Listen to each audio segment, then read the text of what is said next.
Center fielder Kevin Pillar apologizing for an outburst during the Jays game last night. It appears he shouted a homophobic slur at the pitcher for Atlanta.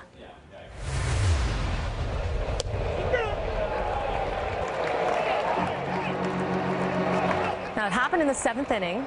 Pillar at the plate with Jason Mott on the mound, 2 out, and his team down 8-3. Pillar strikes out swinging, and he yells what appears to be a homophobic slur in the pitcher's direction. Soon after, the benches would clear. No one would get ejected. But after the game, Pillar apologized.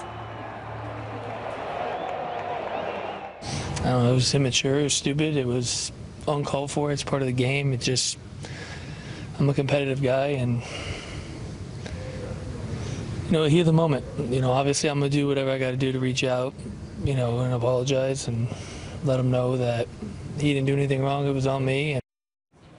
Now our Tammy Sutherland joins us from the Sportsnet studios, and Tammy, there's a lot of reaction coming in this morning.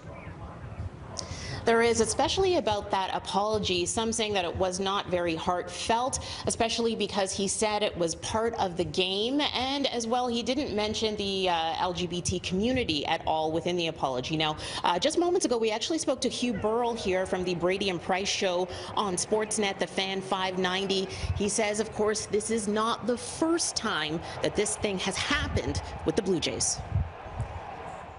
We saw Yunel Escobar from the Blue Jays get suspended a few years ago when he went through this kind of thing. I think certainly Major League Baseball will have a talk with Kevin Pillar, and I think we can probably expect some kind of suspension. I don't know how long, maybe a few games.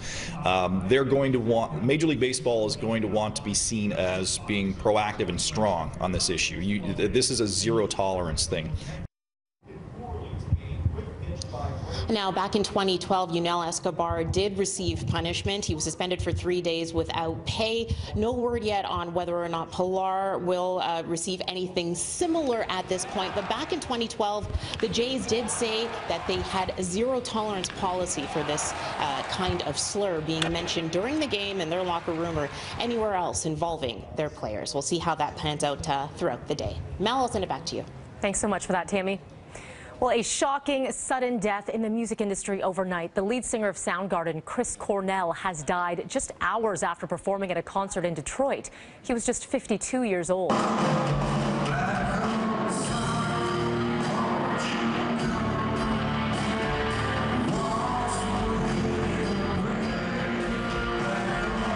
This video was taken last night at Detroit's Fox Theater, where he performed his final concert.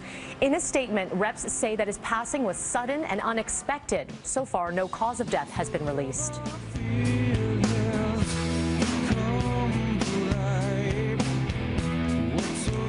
We spoke with music expert Eric Alper about half an hour ago, and Alper says Cornell is hailed as being one of the biggest names in grunge rock. Chris Cornell helped bridge that gap between those classic rock bands and the bands of the 80s and the 90s. If you were loving Soundgarden, chances are you eventually got back to where those influences were for Led Zeppelin. So they were kind of a gateway to that amazing classic rock that we all still listen to. He was nominated and won several Grammy Awards, several MTV Video Awards, and also recorded the theme song for the James Bond movie a number of years ago. So, I mean, this wasn't just, a fringe artist.